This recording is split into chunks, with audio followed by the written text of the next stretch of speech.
Alors bonjour et bonsoir, d'où vous êtes dans le monde et bienvenue à cette rencontre sur le thème du chemin le moins fréquenté. Pour parler du chemin très fréquenté et du chemin moins fréquenté.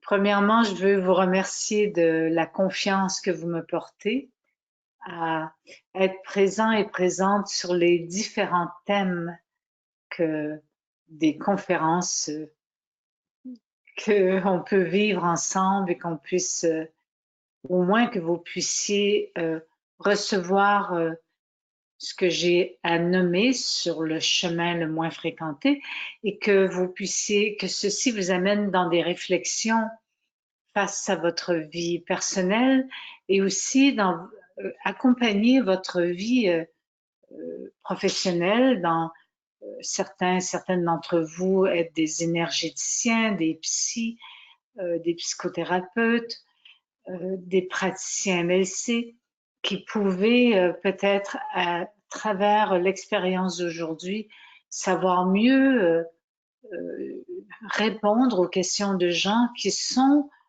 dans des chocs de vie et qui sont amenés ou projetés sur le chemin moins fréquenté. Alors évidemment, le chemin le moins fréquenté, c'est un livre qui a été publié en 1975 par Scott Peck, donc Scott S-C-O-T-T, Peck, P-E-C-K, qui est un psychiatre, qui a publié ce petit bouquin qui est devenu un best-seller parce que, évidemment, il a touché profondément les gens qui ont lu le livre en parlant de lui, de ce qu'il a vécu, et c'est pas la moindre chose, aussi les épreuves qu'il a rencontrées, mais en parlant de ses patients et des épreuves que ces patients ont rencontrées et comment ils ont réussi à se libérer du poids de certaines épreuves, de certains chocs de vie qui nous entraînent dans un chemin moins fréquenté par la majorité des gens. Alors, j'aimerais commencer cette rencontre en vous lisant juste quelques lignes de, de son livre. Alors, il commence son livre en disant, et ça, vous allez trouver ça partout sur Internet, hein, la vie est difficile. Donc, il affirme que la vie est difficile. C'est une forme de provocation, hein, parce que la vie est. Mais bon, lui, il dit, la vie est difficile. Et si nous souffrons autant, le problème n'est pas lié à la difficulté de la vie, mais au fait que nous croyons qu'elle devrait être facile. Et cette attitude, en partie, est due à notre éducation et aux idées fausses que la société transmet, qui entraînent en nous des états dépressifs, des maladies, des sensations d'échec et des névroses. Alors, dans le livre, Scott Peck nous invite à ne plus fuir ce qui fait mal. On peut fuir en utilisant, comme il le dit, des subterfuges ou des excuses pour ne pas se rencontrer.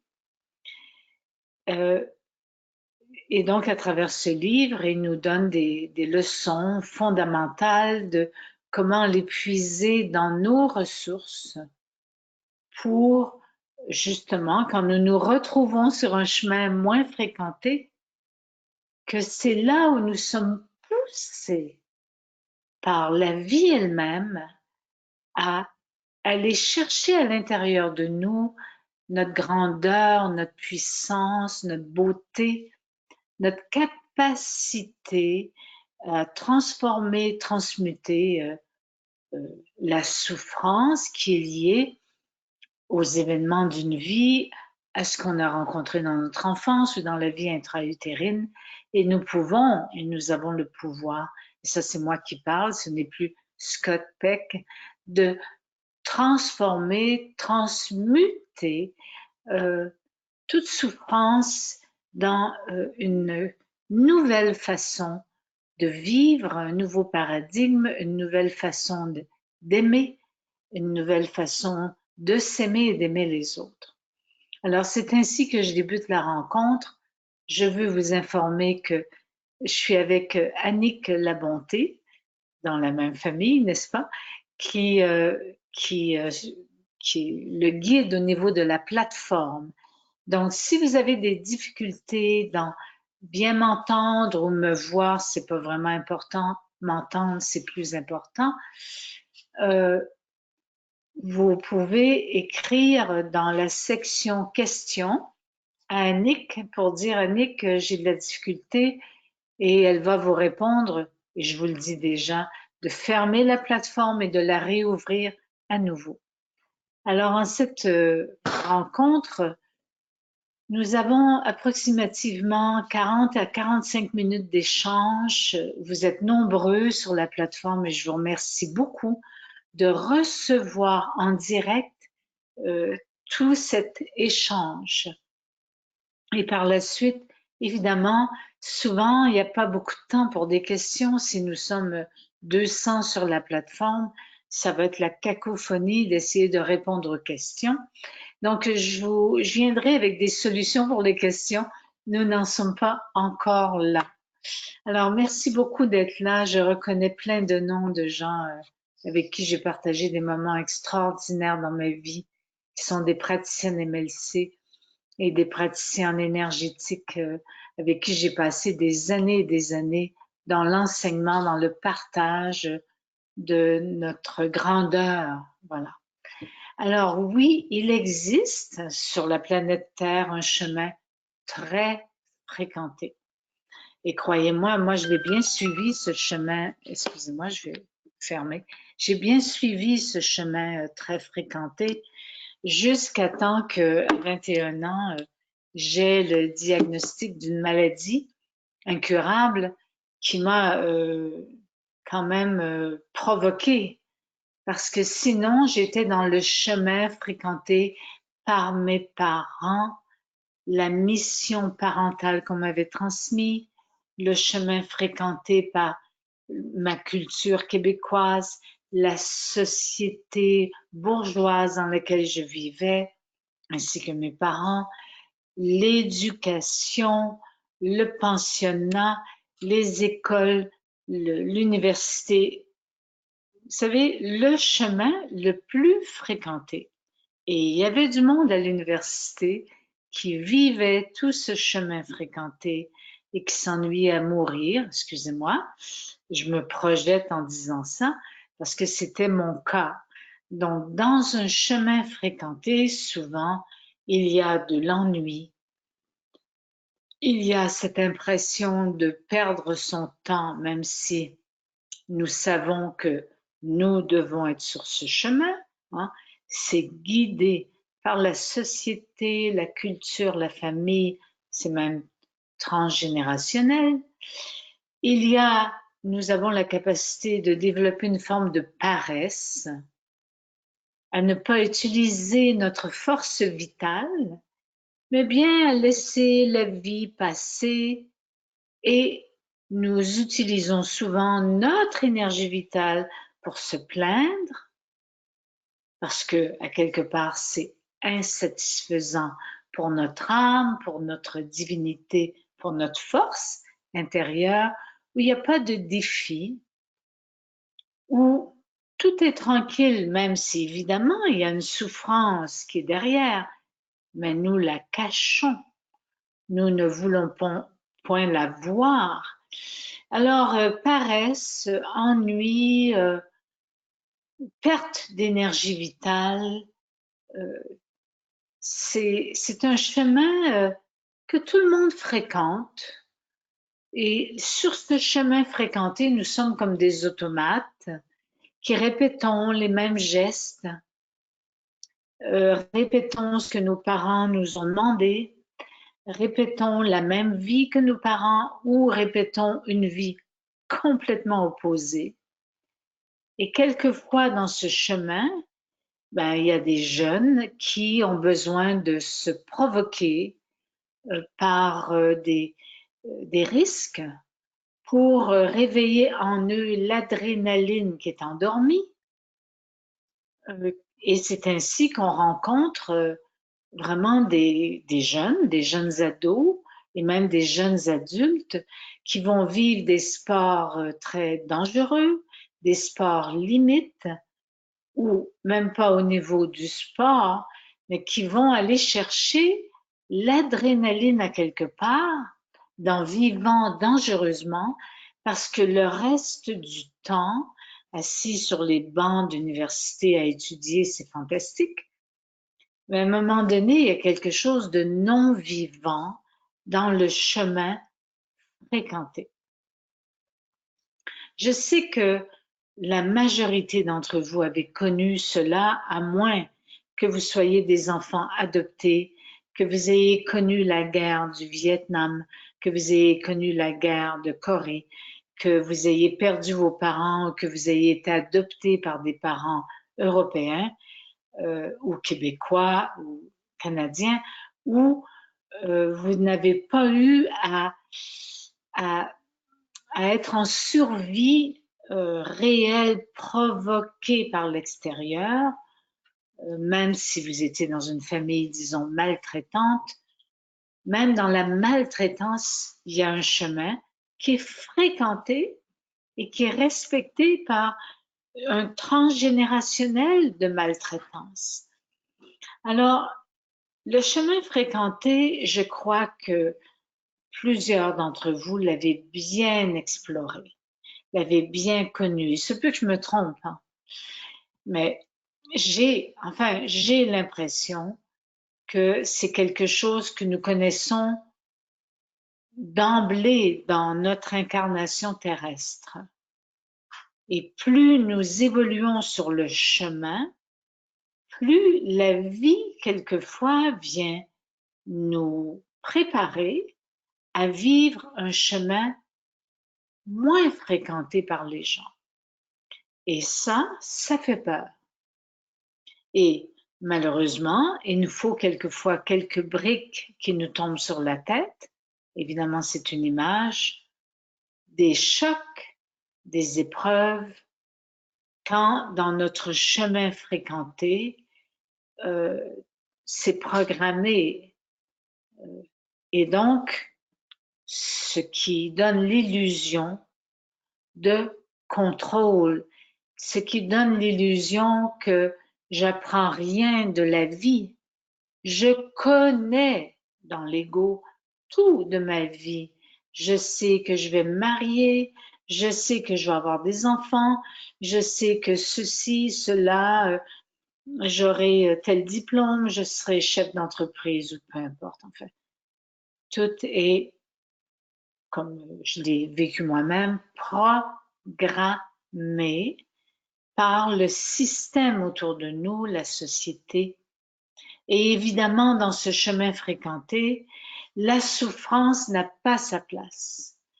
La séparation d'un couple, le divorce, la maladie, les accidents, la perte subite d'un être cher, la perte subite d'un enfant, voyons, tout ça n'a pas sa place dans le monde merveilleux du chemin fréquenté. Et comme le disait ce psychiatre, Scott Peck, soudainement, on peut être réveillé par la vie. Dans le zen, dans le bouddhisme, on dit quand le dormeur dort sa vie. Eh bien, je me souviens d'avoir dormi ma vie jusqu'à temps que le diagnostic par un médecin vienne me gifler, c'est une image, et que à 21 ans, j'ai rien compris, hein, j'ai absolument rien compris. J'étais juste assommée par le diagnostic. C'est comme si on me parlait japonais. Et puis, j'étais complètement démunie. Complètement. Je savais pas vers qui me retourner. Et pourtant, il y avait des ressources. La psychologue de l'université. Enfin, j'aurais pu consulter, mais j'étais complètement, je vais utiliser un terme anglais, out. Parce que ce que j'ai reçu comme diagnostic de maladie incurable est venu secouer mon chemin fréquenté où je m'ennuyais à mourir. Et je n'étais pas la seule. Mes compagnons d'université fumaient des joints, fumaient du hashish pour s'évader de l'ennui d'être dans les traces de ce que on avait été programmés en tant que jeunes bourgeois et bourgeoises. C'est certainement plus le cas maintenant aujourd'hui pour beaucoup de gens qui travaillent très fort pour être à l'université, qui font 2, 3 travails pour gagner leurs études. Évidemment, je vous parle d'une époque où, et encore aujourd'hui, c'est sûr, quelquefois, tout est là et nous avons juste à cueillir et même sans gratitude, nous cueillons ce que les parents ont semé pour nous et nous suivons le chemin. Et soudainement arrivent des impacts. Moi, j'appelle ça des épreuves, mais ça peut être des traumas, des chocs. Et j'ai connu de mes amis quand j'étais étudiante à l'université, qui ont connu des accidents d'auto, qui ont été mutilés, qui ont perdu un œil, une jambe. Et évidemment, c'était pour nous des chocs sur le chemin tracé. Comment ça se fait que eux, ils arrivaient ça? Moi, j'étais malade, mais il y en avait d'autres qui étaient parfaits. Et évidemment, comme le dit Scott Peck, c'est que dans ce chemin fréquenté, la souffrance n'a pas sa place. Elle doit être étouffée. Et nous allons essayer toutes sortes de choses pour cacher la souffrance que l'on vit depuis peut-être des années, qui se réveille en maladie, en symptômes, en accident, en sport dangereux où on manque de mourir à chaque fois, en provocation de la vie. La vie est là qui nous instruit par un monde à l'intérieur de nous qui connaît que notre histoire, ce monde à l'intérieur de nous, notre inconscient, notre âme, qui sait très bien ce que nous faisons sur le chemin fréquenté et qui sait très bien comment nous en sortir. Et ce que moi j'ai observé dans ma vie jusqu'à maintenant, c'est que dans les âges charnières de vie, dizaine, vingtaine, trentaine, quarantaine, 50, 60, 70, 80, etc., il y a des passages où ça fait cric, crac, croc. Il y a des passages où ça passe moins bien qu'avant. Là où tout semblait fluide et qu'on était dans l'illusion d'un bonheur parfait, soudainement, la gifle, soudainement la brique, soudainement le choc, pour nous réveiller. Oui, sortir d'être automate, zombie, excusez le terme, et, excusez-moi, entrer. Finalement, c'est comme si la vie avec les événements de la vie, ma vie avec mes événements, ce que j'ai connu, moi, ça m'a projeté sur le chemin moins fréquenté. J'ai été quasi obligée par la vie, par la maladie, par ma façon de réagir. Je suis pas victime, là. J'étais comme obligée de quitter le chemin de mes parents ou le chemin de la société ou le chemin de ma culture québécoise, du matriarcat, de toute l'influence que moi je subissais, que je vivais. et qui était comme parfaite, même si je voulais mourir. J'en pouvais plus. Donc la maladie m'a fait une porte de sortie. Merci à la maladie. J'ai pu utiliser la maladie pour dire, ben, il y a quelque chose qui ne va pas avec moi. Il y a aussi quelque chose qui ne va pas avec mon système familial. Parce que, ah, pauvre Marie-Lise qui est malade, excusez-moi, le système aussi était en souffrance. Mais là, comme le dit Scott Peck, non, on ne veut pas voir. Souvent, la souffrance est menaçante, non seulement pour la personne qui la vit, mais elle est menaçante pour les autres autour. Parce que, oh, il y a un dérèglement, il y a un petit grain de sable dans l'engrenage du chemin fréquenté par tout le monde. Donc, le bébé de la famille que j'étais ne rentrait plus dans le cadre de ce qui avait été programmé pour cette famille. Alors, qu'est-ce qu'un système fait quand un élément de son système ne fonctionne plus comme les autres? Alors, c'est soit qu'on essaie de récupérer cet élément et de le reprendre et de le remettre dans les bonnes rails, ou soit qu'on l'expulse.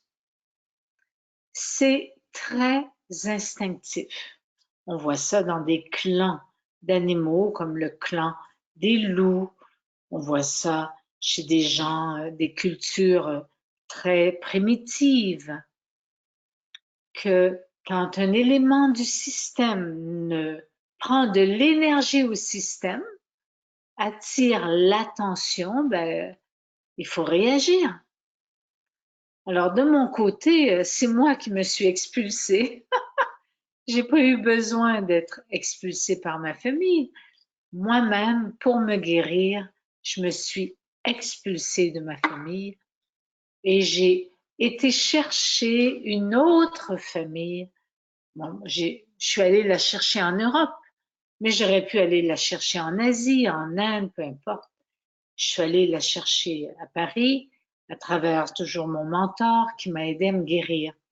Je me suis recréé une famille qui m'accompagnait dans mon processus de chemin moins fréquenté.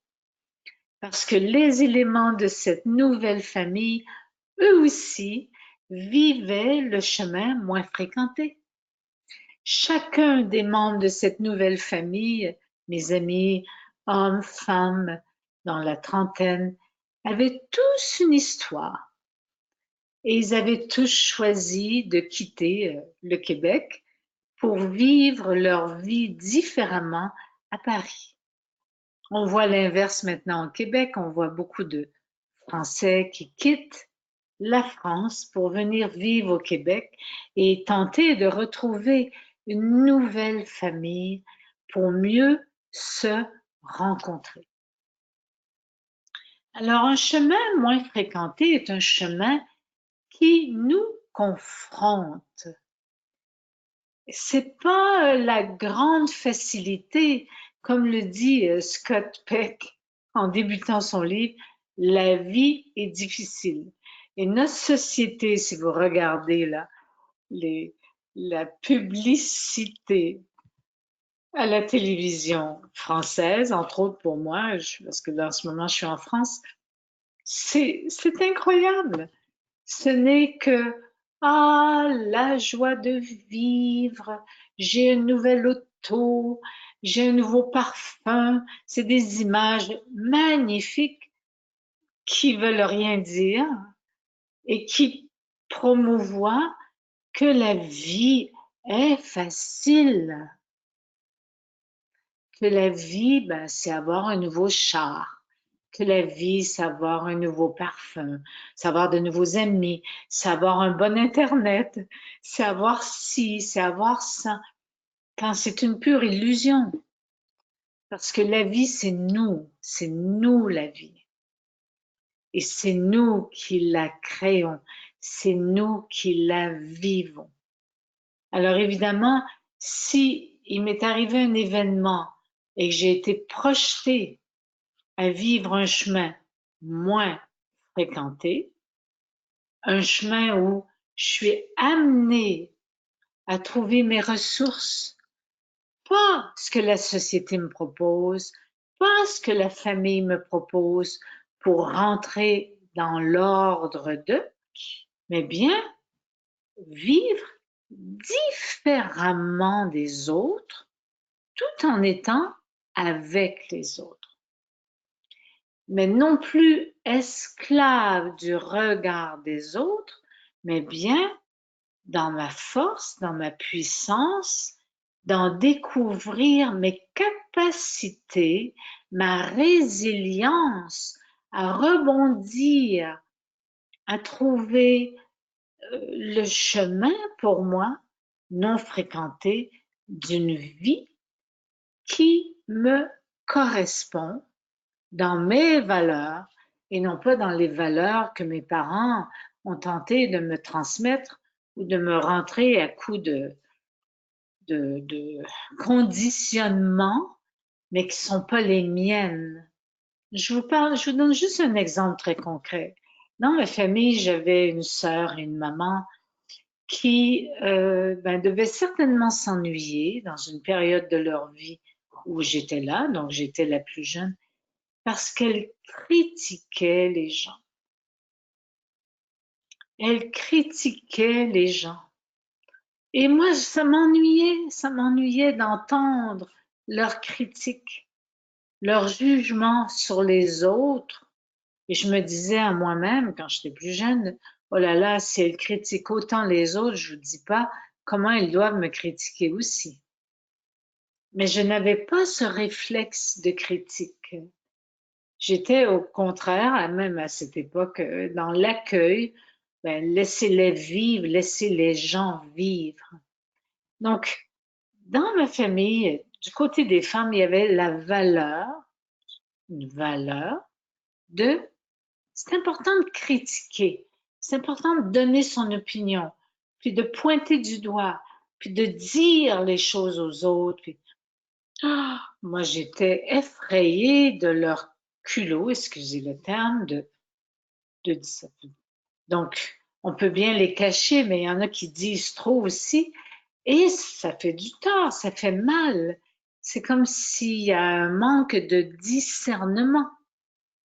Alors, ça, c'est une valeur qui était partagée du côté de ma lignée féminine des femmes dans ma famille. Bien, croyez-moi que quand je suis allée dans un chemin moins fréquenté, je me suis entourée de gens qui n'avaient pas ça comme valeur, la critique, le jugement sur les autres, être capable de, finalement, c'est un sentiment de supériorité. Voilà. Donc, quelles sont nos valeurs? Et sur le chemin moins fréquenté, souvent, si on se retrouve expulsé du chemin fréquenté par le fait que je viens de perdre un membre et je suis en chaise roulante, je viens de perdre mon fils, mais les autres n'ont pas perdu leur fils dans un accident, je viens de perdre mon conjoint, mais ce que j'entends, c'est que tu es beaucoup trop jeune pour perdre ton conjoint. C'est jamais parfait. Et quand on sort du chemin fréquenté, ben on se retrouve un peu perdu et c'est normal. C'est où est-ce qui est mon chemin? Je peux plus retourner comme avant, même si quelquefois le système vient me rechercher en disant, ah oui, tu vas voir ta vie, tu vas la retrouver comme avant, comme si de rien n'était. Ça, c'est une phrase que si vous êtes entré dans un chemin non fréquenté, vous allez l'entendre. Ah, tu vas voir, tu vas retrouver ta vie comme si rien ne s'était passé.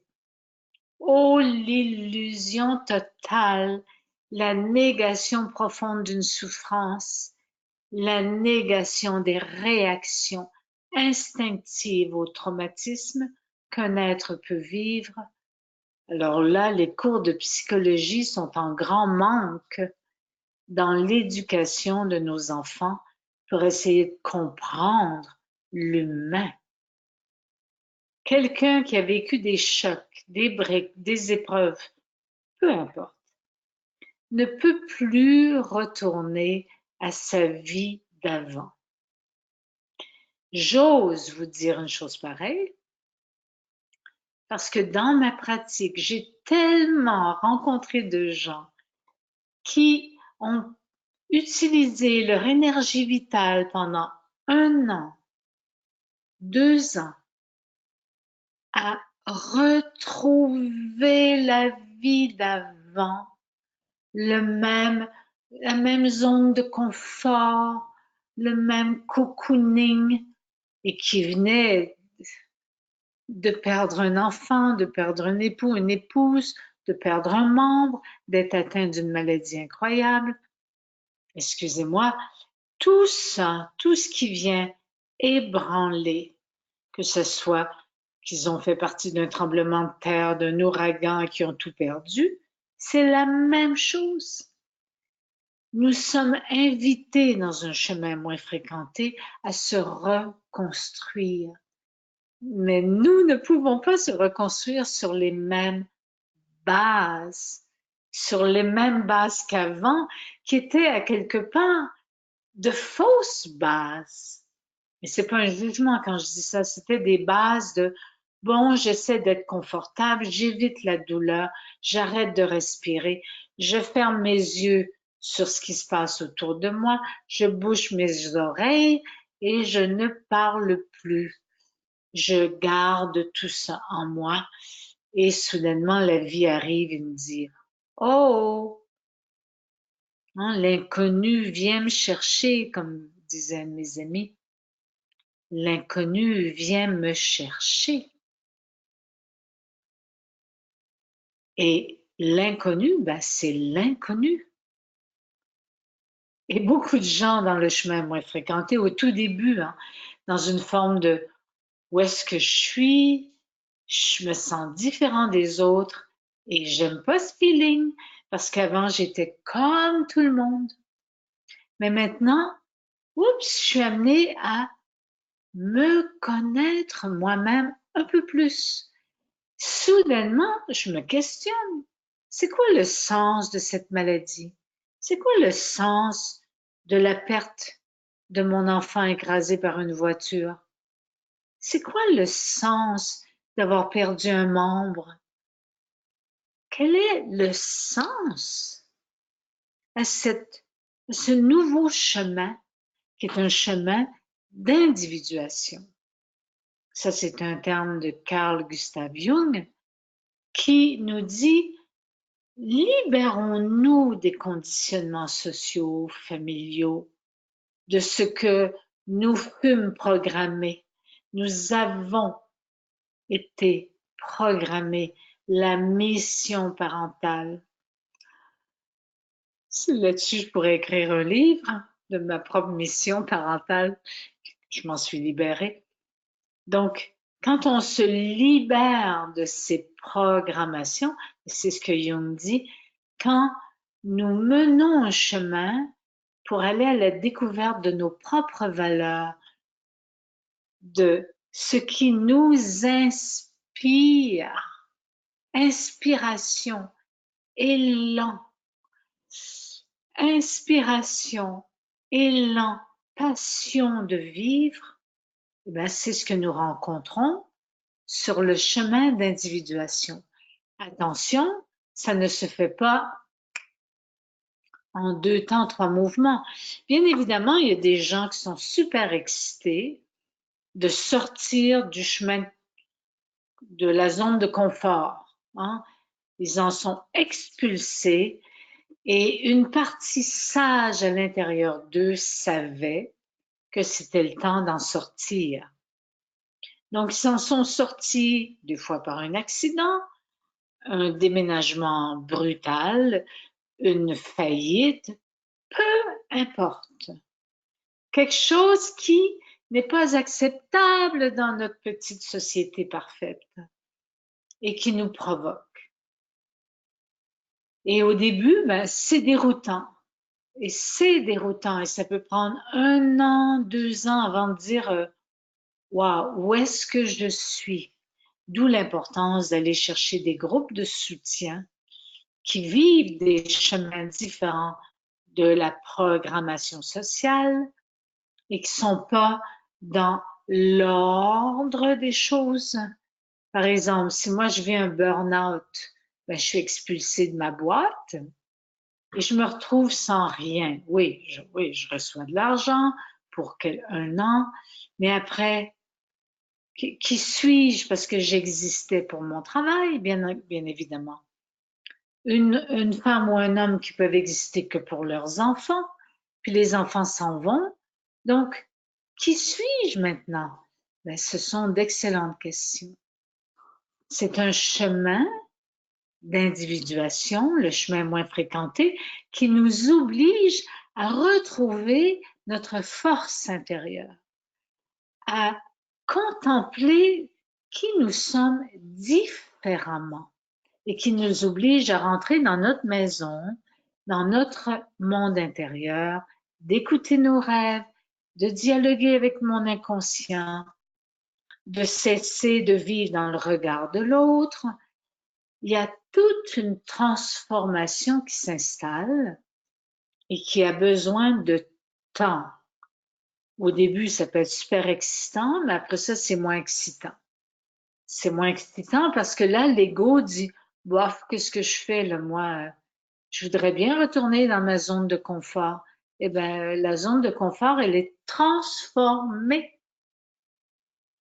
Ça ne veut pas dire qu'il n'y a plus de confort, mais ça veut dire d'apprendre à vivre avec l'inconfort, que oui, j'ai une souffrance et que cette souffrance m'a mené jusque-là et qu'à travers cette souffrance, je peux apprendre. J'ai écrit un livre qui s'appelle Le déclic, où je nomme la douleur qui détruit. Ben, cette même douleur peut nous guérir. La douleur qui nous détruit peut nous guérir. Si j'ose la rencontrer, si j'ose reconnaître que la brique qui m'est tombée sur la tête sert à mon évolution. Il n'y a pas de hasard, c'est une synchronicité d'événements où, comme le dit Jung, si j'écoute pas les signes de mon inconscient, signes de nuit, signes de jour, ben, à un moment donné, la vie vient m'apprendre qu'il y a quelque chose en moi de vivant, qu'il y a quelque chose en moi de divin, qu'il y a quelque chose en moi de nouveau que je peux communiquer au monde. Si je suis venue sur Terre, c'est pour partager quelque chose à moi-même, pour l'évolution, ma réalisation, et aussi aux autres. Qu'est-ce que j'ai à partager? Qu'est-ce que j'ai à transmettre? Qu'est-ce que j'ai à enseigner? Qu'est-ce que j'ai à donner à mon voisin, à ma voisine et à moi-même? Est-ce possible que ce chemin moins fréquenté m'amène face à moi-même, m'amène à l'intérieur de moi-même pour trouver les ressources, pour me guérir d'une souffrance que j'ai pas voulu voir pendant 30 ans, 40 ans, 50 ans, peu importe, et qu'à un moment donné, pour ma propre réalisation d'âme, d'être, c'est important que j'arrête de fuir et que je me rencontre. Et cette rencontre se fait sur un chemin qui n'est pas fréquenté. Et ça, c'est quelque chose souvent dont je parle avec mes élèves en formation de libération des cuirasses. quand elles entrent dans leur 2e année, elles commencent mes élèves à prendre conscience que c'est vrai qu'elles étaient sur un chemin très fréquenté et qu'elles sont en train de quitter ce chemin fréquenté pour aller vers une autre façon de vivre, de s'aimer et d'aimer. Une autre façon d'être en contact avec son corps et avec le corps des autres aussi. Que ceci, c'est possible même dans notre société où tout doit être le plus parfait possible, qu'on puisse le partager. Notre société qui réagit tellement au fait que oui, il y a des gens qui veulent émigrer chez nous parce qu'ils pensent que c'est le paradis.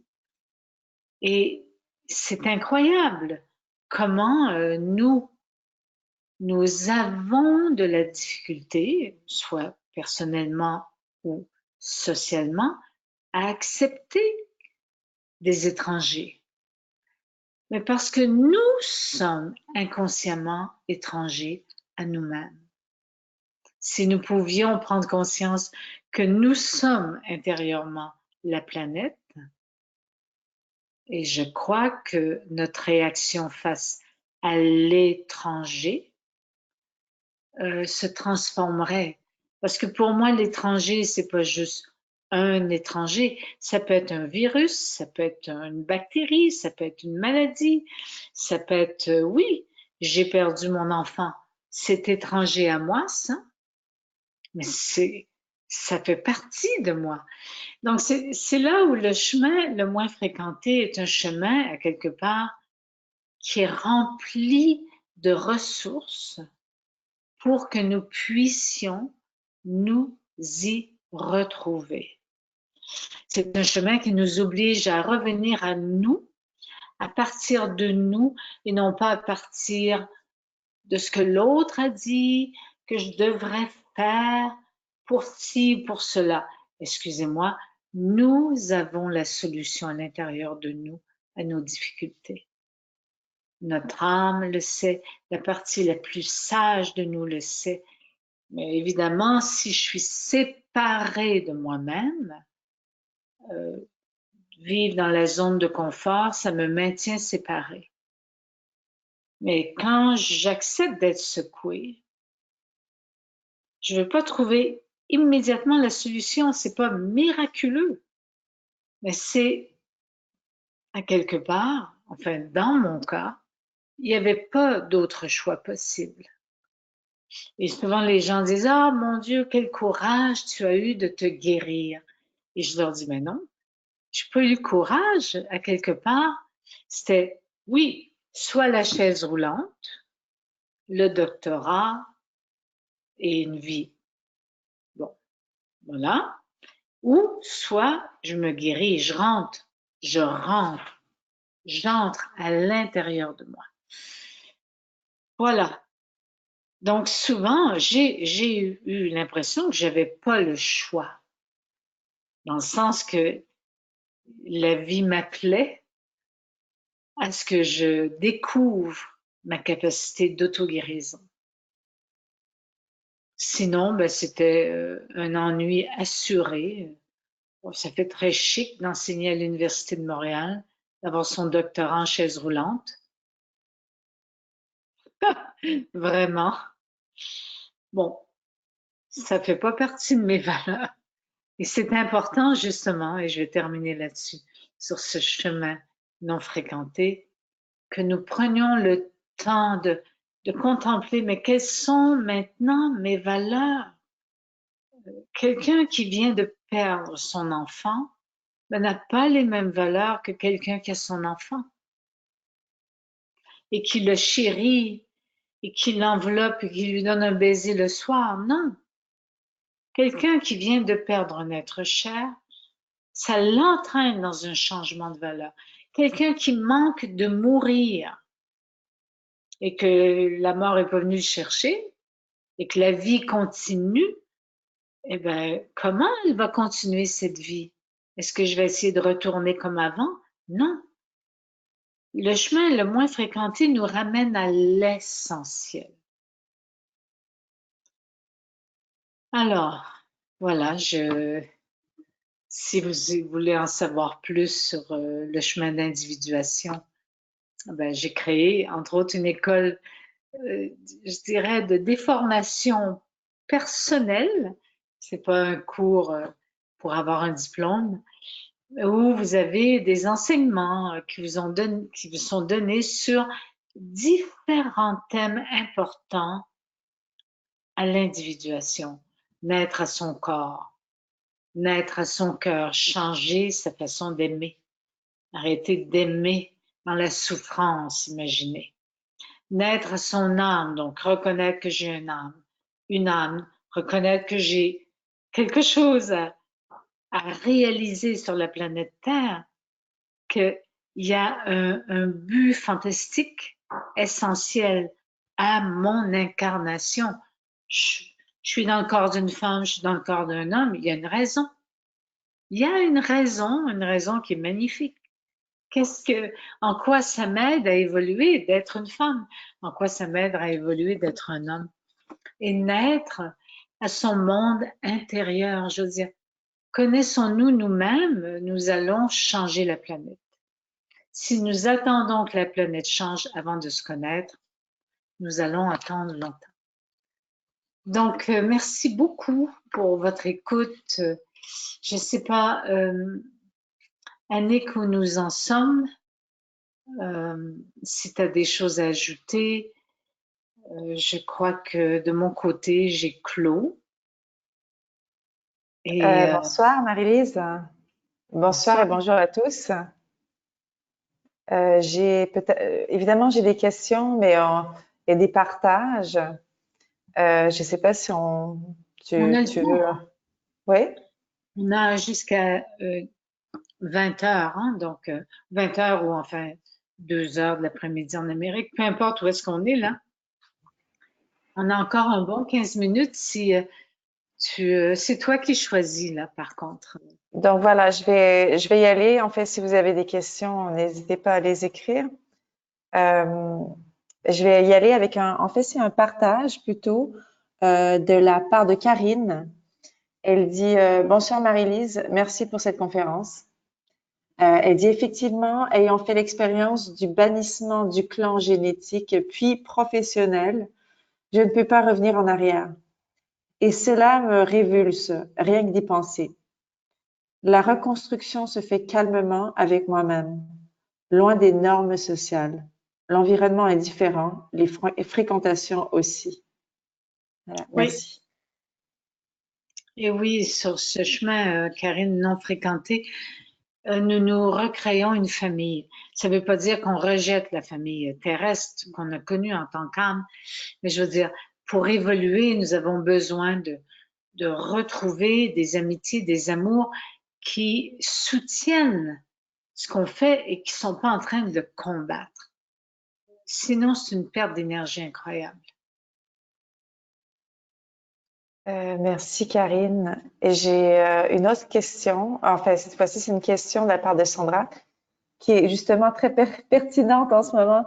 Elle dit, pourrait-on envisager que pour se lancer sur un chemin non fréquenté, on parte quand même d'une intention et pas seulement d'avoir été poussé par la vie ou les événements?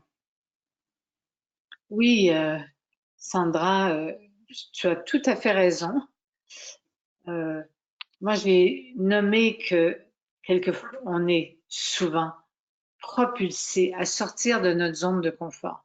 Mais on peut choisir nous-mêmes de dire, j'en ai assez de cette zone de confort et j'ai envie d'explorer autre chose, j'ai envie d'explorer ma capacité mes ressources et de sortir.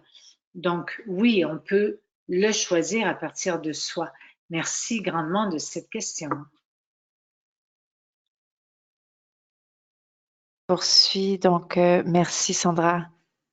Je vais poursuivre avec une question de Dominique.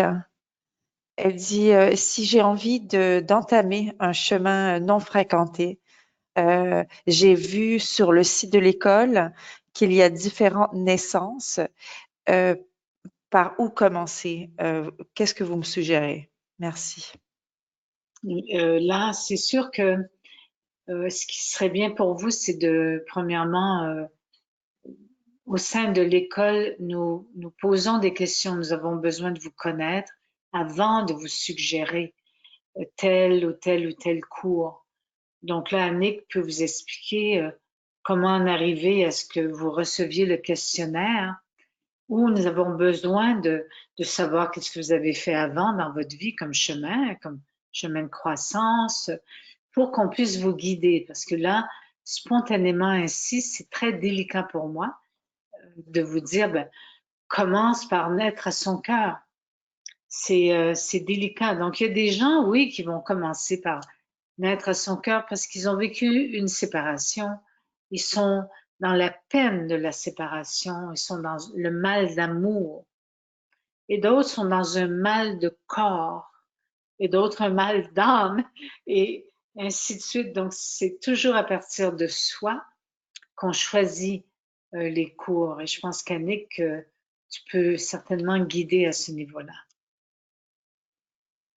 Oui, j'ajouterais aussi, Marie-Lise, que oui, en effet, dans le chemin de proposer avec les cours de l'école, on propose évidemment d'initier avec naître à son corps. Donc, et ensuite de suivre avec naître à son cœur et de suivre avec les cours de naître à son âme. Et en parallèle, vous pouvez aussi visiter naître à son monde intérieur.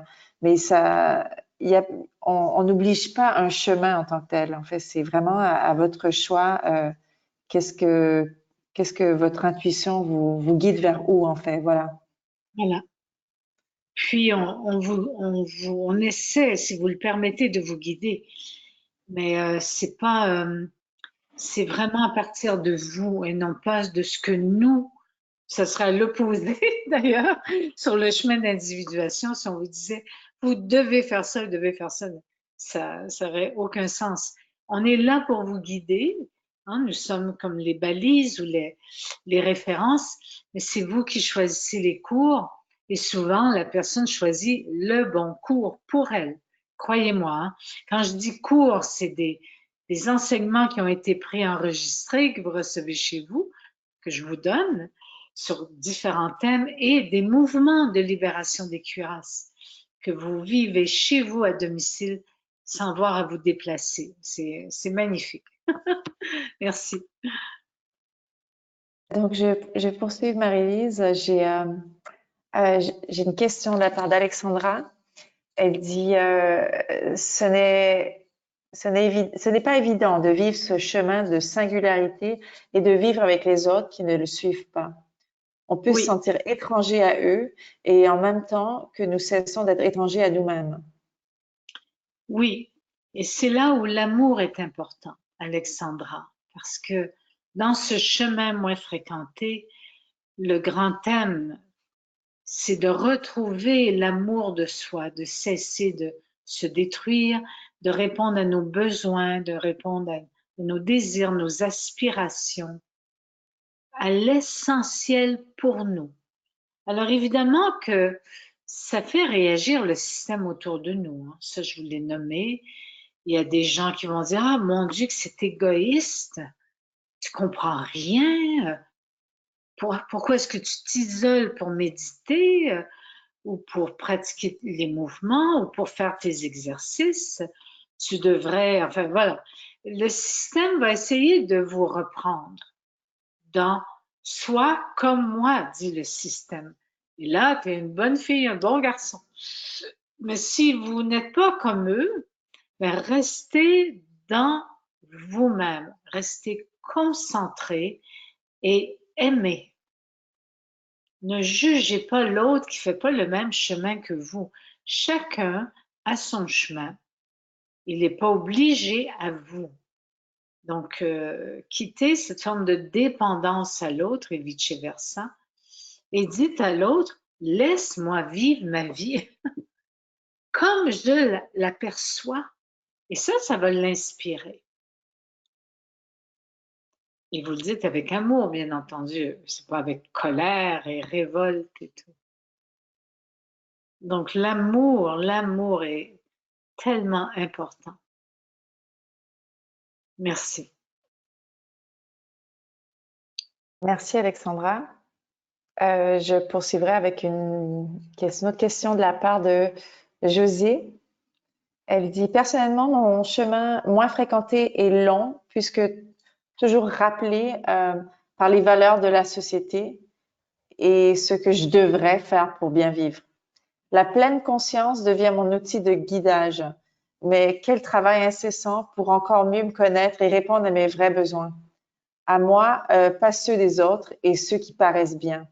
Il y a toujours une situation ou un malaise physique qui me rappelle à ma vie. Oui, c'est exactement ça. Moi, j'ai vécu ça au tout début de mon processus de guérison, où ça faisait 1 an que je m'étais comme guérie de mon arthrite physique. Après ça, je me suis guérie de mon arthrite émotionnelle au bout d'1 an et demi. Et dès que je quittais, surtout quand je suis revenue au Québec, retrouvant tout le système que lui avait pas changé, dès que je quittais mon chemin, mon corps me disait, ah, reviens à la maison. Donc, c'était pas évident parce que, tous mes amis prenaient de la drogue. Je me disais, pourquoi pas? Un peu de drogue peut-être, hein, ça me ferait du bien. Incapable. Donc, je donne ça comme exemple, mais j'étais comme, tout de suite, mon corps me disait, si tu continues sur chemin, tu vas redevenir malade.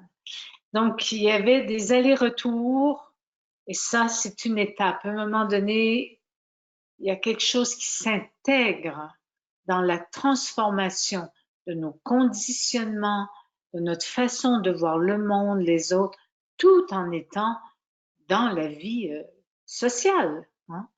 Voilà, merci.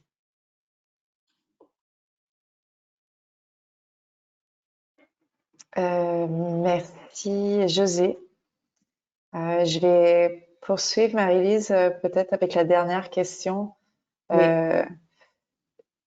J'ai une question de la part de Sébastien.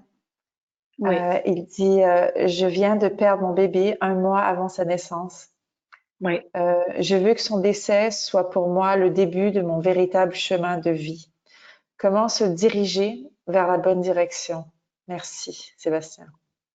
Oui, Sébastien, toutes mes condoléances aussi.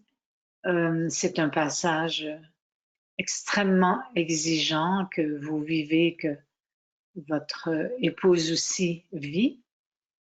La première étape, c'est le deuil, c'est-à-dire de vivre, d'accueillir l'état de deuil. Et vous pouvez lire des livres de Alex, Alexandra, je pense, Elisabeth, excusez-moi, Kubler-Ross. Donc, Elisabeth Kubler, Kubler, Ross, R-O-S-S, sont traduits en toutes les langues et qui va vous guider vers les étapes de deuil que vous avez à vivre. Parce que si vous tentez, Sébastien, d'aller au-delà du deuil, le deuil va vous rattraper et souvent quand le deuil nous rattrape 1 an ou 2 ans après, ça nous rend malade. Donc, ce qui est important là, c'est de vivre la tristesse, la colère, la rage. Et bon, votre épouse aussi doit être dans tous ces états. Et en lisant ces livres où cet auteur parle du deuil, il y a des groupes de deuil qui sont créés. S'il y a lieu, joignez ces groupes de deuil là où vous êtes. Suivez votre intuition, commencez ces lectures. Dites-vous, je suis en deuil. Et ça, c'est très important de le reconnaître. Le deuil nous amène dans un chemin moins fréquenté. Il y a plein de gens qui fréquentent ce chemin sur la planète Terre et il y en a qui l'évitent et qui vont vous dire, tu vas refaire un autre bébé, tout va bien, allez, allez. un instant, intégrer cette étape. Première étape, Sébastien. Bon courage. Merci beaucoup à tous, tout ce monde, ce magnifique monde que vous êtes. Merci de votre confiance et merci à Annick de sa belle présence. Et ben, je vous souhaite une excellente journée. J'espère que cette conférence vous a nourri. N'hésitez pas à nous contacter. Vous allez recevoir un mail de notre part qui va vous guider vers un lien pour que vous puissiez réécouter la séance, la rencontre. Et je pense que vous pouvez la garder pendant 2 mois, hein, Annick? Non, elle va être disponible sur Internet. Ah, Voilà. Elle va être, oui, très longtemps. Donc, je vous ok, enverrai le lien. parfait. Merci, merci à tous et à Merci à très tous. bientôt. Merci Annick. Merci Marie-Lise. Merci à tous. Bye.